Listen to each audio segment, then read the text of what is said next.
پاکستان کے T20 world cup 2024 کے لیے ممکنہ پول کے جو پلیئرز ہیں ان کے نام سامنے آ چکے ہیں، اور نیوزی لینڈ کے خلاف جو 17 رکنی اسکواڈ ہے ان کے نام بھی لگ بھگ سامنے آ چکے ہیں، اور اس میں عثمان خان کو بھی شامل کیا جا رہا ہے جو کہ پاکستان کے لیے T20 انٹرنیشنل ڈیبیو کریں گے۔ اور اس کے علاوہ فخر زمان وہ کھلاڑی ہیں جن کے اوپر بہت زیادہ اعتماد کیا جاتا ہے، بھروسہ کیا جاتا ہے، گو کہ T20 فارمیٹ میں ان کی کارکردگی خلاف توقع رہی ہے۔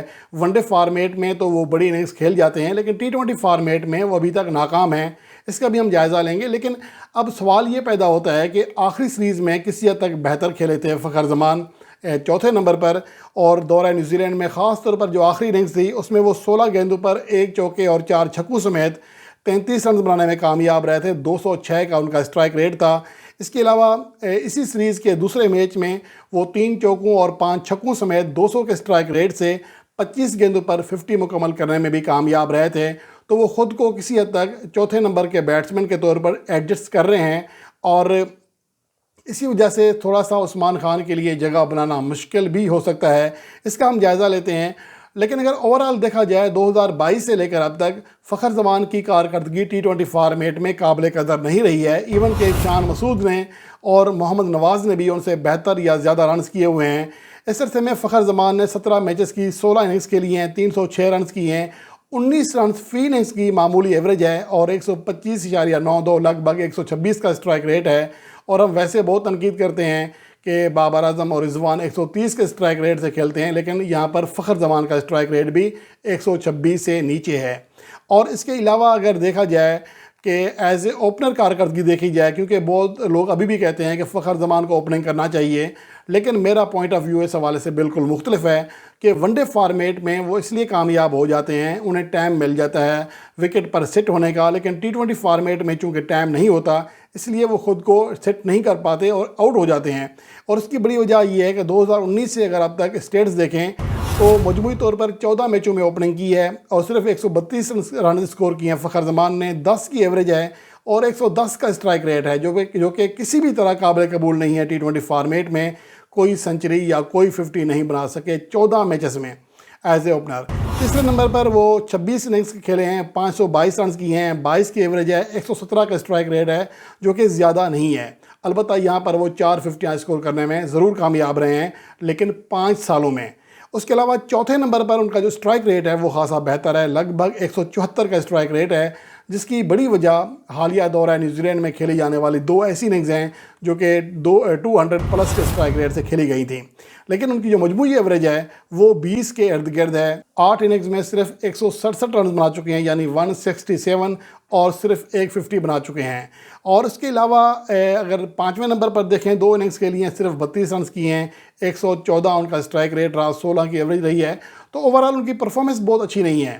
یہاں پر چوتھے نمبر پر ان کا اسٹرائک ریٹ تو بہتر کہا جا سکتا ہے، لیکن ان کی ایوریج جو ہے وہ 20 کے ارد گرد ہے۔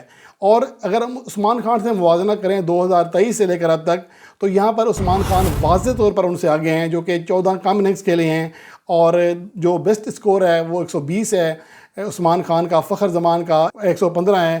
44 اننگز کے لیے فخر زمان نے 30 اننگز کھیلی ہیں، عثمان خان نے 1252 رنز کیے، فخر زمان نے 1057 رنز کیے عثمان خان نے۔ اور یہاں ایوریج کا بہت بڑا فرق ہے، 29 کی ایوریج رہی ہے فخر زمان کی، جبکہ 42 سے زیادہ ایوریج ہے عثمان خان کی۔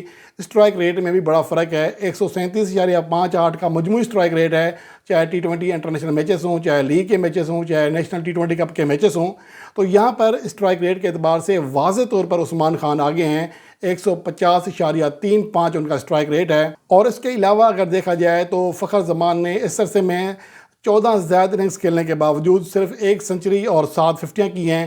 اس کے مقابلے میں عثمان خان نے 4 سنچریاں کی ہیں، 2 سالوں میں 4 T20 سنچریاں، جو کہ بہت بڑی بات ہے، اور 3 50 اسکور کرنے میں کامیاب رہے۔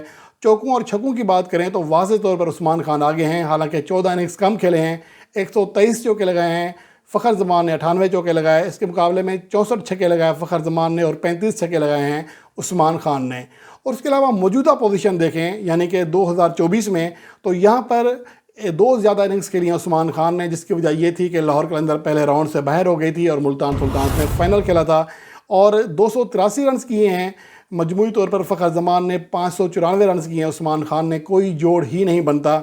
54 بیسٹ اسکور رہا فخر زمان کا، اور 106 ناٹ آؤٹ بیسٹ اسکور رہا عثمان خان کا، 21.76 کی ایوریج سے اسکور کیے ہیں فخر زمان نے، جبکہ 54 رن فی اننگز کی شاندار ایوریج سے اسکور کیے ہیں عثمان خان نے۔ اسٹرائک ریٹ کا بہت بڑا فرق ہے، لگ بھگ 16 رنز کا فرق ہے۔ 148.87 کا اسٹرائک ریٹ عثمان خان کا رہا، 133 کا اسٹرائک ریٹ رہا ہے فخر زمان کا، تو یہاں پر بہت بڑا فرق ہے۔